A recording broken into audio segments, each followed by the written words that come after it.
Time to pull up a chair. We've got another great story for you today in the rLounge. Who knew a maid of honor role would require the budget of a small country? Today in the rLounge, so much for that ride or die bestie. Bride made me pay for her dress, then uninvited me, so I sent her the invoice. I, 32 female, have been best friends with Megan, 31 female, since our sophomore year of college. We met in an intro to psychology class and instantly clicked.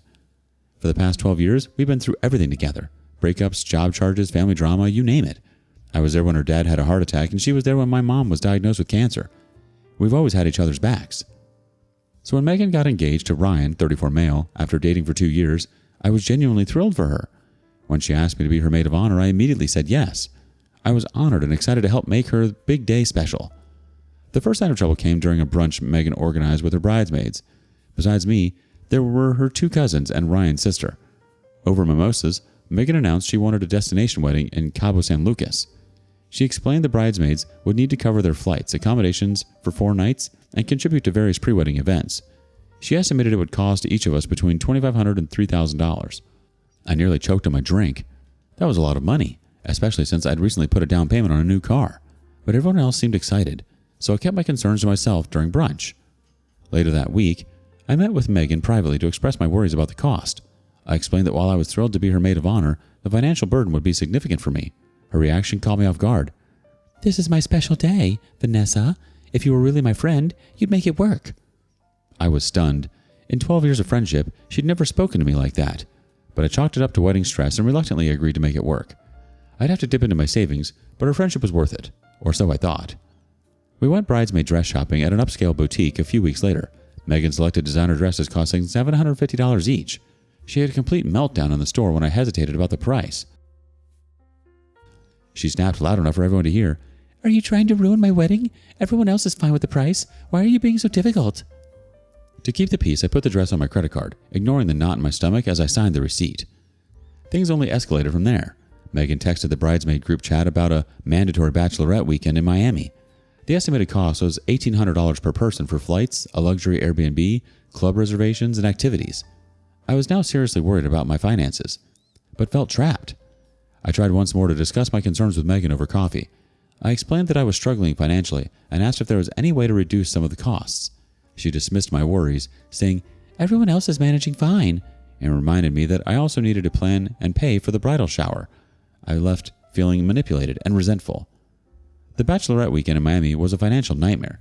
Megan expected me to cover several unexpected expenses, including champagne service at clubs and a private yacht rental that wasn't in the original plan. My total cost ballooned to $2,300. When I objected to a $500 dinner bill that wasn't discussed beforehand, Megan caused a scene calling me cheap and selfish in front of everyone. On the flight home, I overheard her complaining to another bridesmaid about my attitude and saying she was reconsidering having me as maid of honor. Despite everything, I hosted and paid for her bridal shower, which cost me $1,200. Throughout the event, Megan criticized several aspects. The decorations weren't elegant enough, the food wasn't what she expected, and the games were boring. I also noticed her being overly friendly with her cousin Jessica, whom she now referred to as her co-maid of honor. A week later, Megan asked to meet for coffee. My stomach dropped when I saw her expression. I knew something was wrong. "I don't think you're fully committed to my wedding. You've been negative about everything, and it's bringing down the vibe. I think it's best if Jessica takes over as maid of honor, and you can just be a regular bridesmaid." I was hurt, but accepted the decision. Maybe with fewer responsibilities, the financial burden would ease. I was wrong. Soon after, I received an email from Megan with a list of additional pre-wedding responsibilities and expenses. My total wedding-related expenses were now approaching $5,000. I had maxed out one credit card and was struggling to pay my regular bills.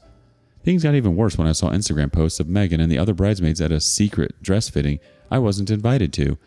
When I texted her about it, she claimed it was last minute and she forgot to tell me. The final blow came in the form of a formal email from Megan.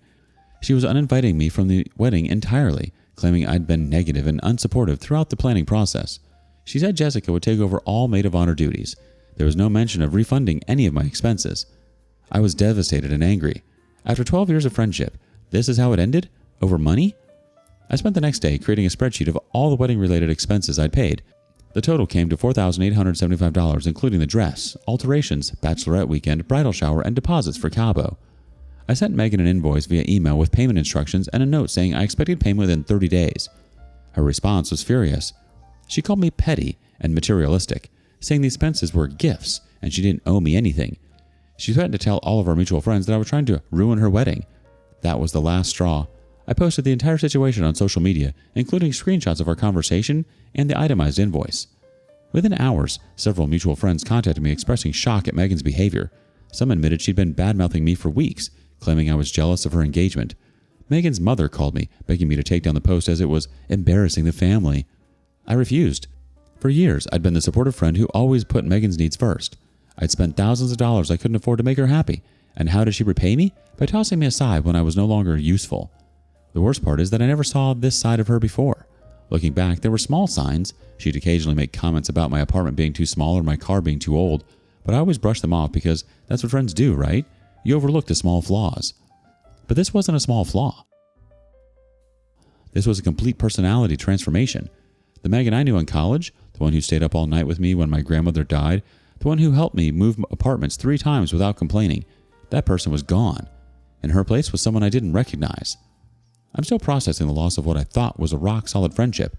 I blocked Megan on all social media platforms and changed her name in my phone to Do Not Answer.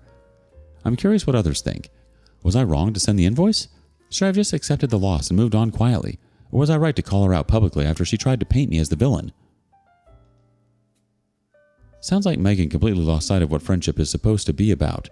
Weddings can definitely bring about stress and tension, but expecting you to cover thousands of dollars and then cutting you out when you voiced concerns is incredibly unfair. You showed up for her through tough times, and it's heartbreaking that she treated you this way. Sending the invoice makes sense. It's not petty to ask for repayment when you were put in such a difficult financial situation. Calling her out publicly probably helped others see what was really going on. Update 1. It's been about 6 weeks since my last post, and a lot has happened. First, I want to thank everyone for their support and advice. Reading your comments made me feel less crazy and gave me the courage to stand my ground. The day after I posted, Ryan, Megan's fiance, contacted me. He said he'd seen my social media post and wanted to talk. He was visibly uncomfortable. He admitted, "I had no idea how much Megan was expecting bridesmaids to spend. When I saw your itemized list, I was shocked." Ryan explained that Megan had told him I dropped out of the wedding because I was jealous of her relationship. She never mentioned the financial burden she'd placed on me or that she'd uninvited me after I'd spent thousands. He said, "I'm really sorry this happened. This isn't right, and I want to make it right." To my complete surprise, Ryan pulled out his checkbook and wrote me a check for the full $4,875. I was speechless. "You don't have to do this," I told him. "Yes, I do. This is as much my wedding as it is hers, and I can't start our marriage knowing someone was treated this way." I deposited the check that afternoon, half expecting it to bounce. It didn't. The money was in my account 2 days later. Of course, Megan found out. She blew up my phone with texts calling me a manipulative witch for turning Ryan against her and ruining her wedding. A few days later, my friend Alicia called me. She'd been invited to the wedding but was considering not going after hearing what happened. "Megan's been telling everyone you tried to sleep with Ryan," Alicia said. "She's saying that's the real reason she kicked you out of the wedding party." I forwarded Alicia all the text messages and emails between Megan and me about the wedding expenses. Alicia was appalled. "I had no idea she was like this," she said. "Come to think of it, she did the same thing with Brittany a few years ago." Brittany was another college friend who'd mysteriously fallen out with Megan. At the time, Megan told us Brittany had stolen money from her, so we all distanced ourselves from Brittany. Now I was wondering if that was true. I reached out to Brittany, and sure enough, she had a similar story. Megan had asked her to co-sign a lease, then skipped out on rent payments, leaving Brittany on the hook for thousands. When Brittany confronted her, Megan told everyone Brittany had stolen from her. The more I dug, the more I discovered this was a pattern. Megan would use people until they were no longer useful, then discarded them and rewrite history to make herself the victim. A week after my meeting with Ryan, I received a cease and desist letter from Megan's uncle, who's apparently a lawyer. The letter demanded I remove all social media posts about Megan and stop defaming her character. I consulted a lawyer friend who confirmed I'd done nothing legally wrong. Everything I posted was factual and backed by evidence. Instead of taking down my post, I updated it with information about the cease and desist letter and Ryan's reimbursement. The post went viral in our social circle. 2 more bridesmaids dropped out of the wedding after seeing it. One of them, Jessica, the co-maid of honor, reached out to me privately. She wrote, "Megan expected me to spend over $6,000 on her wedding. When I told her I couldn't afford it, she offered to let me work it off by doing extra tasks for the wedding. I'm her cousin. I can't believe she'd treat me family that way." Jessica revealed that the destination wedding was now in jeopardy because so many people were backing out. Ryan's parents had also gotten involved after learning about the situation with the bridesmaids. They were threatening to withdraw their financial support if Megan didn't get her act together. I almost felt bad for her. Almost. Then I received an email from Megan's mother. It contained a half-hearted apology and a request to put this behind us for Megan's sake. She revealed that Cabo wedding had been canceled due to unexpected circumstances and would now be a local event with a significantly reduced guest list. A few days later, I encountered Ryan, who appeared exhausted. The wedding plans were stalled, as they had postponed everything. Ryan expressed serious doubts about the marriage, troubled by Megan's behavior and her treatment of her friends, a side of her he had never seen before. He questioned how she would treat him during the tough times, given how she treated her best friend of 12 years. I felt a twinge of sympathy for him. He seemed like a genuinely good person who'd got caught up with the wrong woman. The next day, I received a Venmo request from Megan for $4,875, the exact amount Ryan had paid me. The note said, "Give me back my money." I declined the request and blocked her on Venmo. Later that week, I learned from Alicia that Megan had been telling people I was extorting her and Ryan. According to Megan, I'd threatened to release compromising photos of her if they didn't pay me. It was completely fabricated, of course, but some people believed her. I compiled all of our communications, texts, emails, receipts, everything, and sent them to Ryan, his parents, and several mutual friends who'd been fed Megan's lies. I included a note saying I wouldn't be addressing the situation again, but I wanted the truth to be known. The fallout was swift. Ryan called off the wedding entirely. Several more friends cut ties with Megan. Her social media went dark for days, then reappeared with a vague post about toxic people. I've blocked Megan on all platforms and changed my phone number. Some mutual friends have chosen sides, most with me, a few with her. I'm okay with that. The hardest part has been accepting that the Megan I thought I knew never really existed. The person who stood by me through my mom's cancer treatment and celebrated my job promotions was just a role she was playing. The real Megan was revealed when I stopped being useful to her. Blocking her and changing your number was a wise move. It's devastating to realize a friendship was built on a facade, but this experience also shows how important it is to recognize and walk away from people who exploit kindness. And honestly, fake friends happen more than you think. Update, 6 months later. First, let me address the question many of you asked. Yes, Ryan and Megan did break up permanently. After he paid me back, the relationship spiraled quickly. They had a massive fight when Megan discovered he'd reimbursed me without consulting her. She demanded he ask for the money back, and when he refused, she accused him of betraying her. The wedding was initially postponed, then canceled altogether. Ryan returned the engagement ring, which apparently belonged to his grandmother, and moved out of their shared apartment. He's since blocked me on social media, not out of anger toward me, but to make a clean break from anything connected to Megan. I respect that decision and wish him well. As for Megan, she didn't stay single for long. Just 3 weeks after her breakup with Ryan, she was posting photos with a new guy, a doctor she apparently met at a friend's dinner party. The speed of this new relationship raised eyebrows among our friends, but I wasn't surprised. Megan has always needed someone to validate her. What did surprise me was receiving a handwritten letter from Megan about 2 months ago. The letter contained what seemed like a genuine apology. She admitted she'd become bridezilla and had treated me terribly. She acknowledged the financial burden she'd placed on me and said she was ashamed of her behavior. "I let the wedding become more important than our friendship," she wrote. "I got caught up in creating the perfect day and lost sight of what really matters." She asked if we could meet to talk and possibly repair our friendship. I read the letter several times, trying to decide if it was sincere or just another manipulation.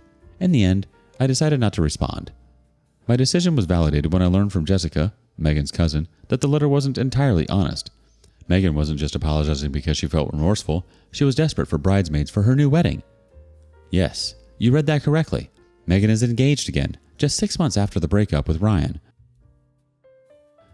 Her new fiancé, the doctor, proposed after only 3 months of dating. According to Jessica, they're planning on an even more extravagant wedding than the one with Ryan, scheduled for next spring. "She's having trouble finding bridesmaids," Jessica told me. "Everyone who was in the last wedding party has refused." Jessica also revealed something that made my blood boil. Megan had been pocketing money from her bridesmaids. The $750 bridesmaid dresses? They actually cost $450. Megan kept the difference. The bachelorette weekend expenses were also inflated, with Megan collecting more than was needed and keeping the extra. This explained why she was so angry when Ryan reimbursed me. It wasn't just out of principle. She had literally profited from my participation in her wedding. I shared this information with Alicia and a few other mutual friends who had been on the fence about maintaining relationships with Megan. They were as shocked as I was. One by one, they've distanced themselves from her. Megan seems to have noticed the mass exodus because she recently posted a long rant on social media about fake friends who abandon you when you're happy. She claimed people were jealous of her new relationship and couldn't stand to see her thriving. Not once did she acknowledge her own role in driving people away. Last week, I received a wedding invitation from Megan's new fiance's sister. We've never met, so I was confused until I read the note enclosed. Megan suggested I invite you. She said you two were like sisters and she can't imagine her wedding without you. I almost laughed out loud. After everything that happened, she still thought she could manipulate me into participating in and paying for another wedding? I declined the invitation and blocked the sister's number for good measure. The most recent development came yesterday when I ran into Megan's mother. She approached me with a tight smile. "Vanessa, how are you?" she asked, as if nothing had happened. "I'm doing well." "We miss seeing you around," she continued. "Megan's planning her wedding, you know. I'm sure she'd love your input on the decorations. You always had such good taste." I couldn't believe what I was hearing. After everything that happened, they were still trying to rope me back in. I think Megan has made it clear where we stand, and I've made my peace with that. I wish her well, but I won't be involved in her wedding or her life. Her mother's face hardened. "You know, holding grudges isn't healthy. Megan was under a lot of stress with the last wedding. You could be more understanding." "I understand perfectly. That's why I'm keeping my distance. Goodbye." I walked away feeling lighter than I had in months. There was a time when that conversation would have left me feeling guilty and conflicted, so that's where things stand. I don't know if I'll post another update. I hope there won't be a need to. Good on you for not falling for that fake apology and for standing your ground. It's clear she just wants to keep stringing people along for her own benefit. And her family's still trying to drag you back in? Nope, you're better off without that. Move on and move up. What's been your encounter with fake friends? Share your experiences with us in the comments below. And thank you for joining us today in the rLounge. Be sure to like and subscribe and hit that notification bell so you don't miss out on our next video. Until next time.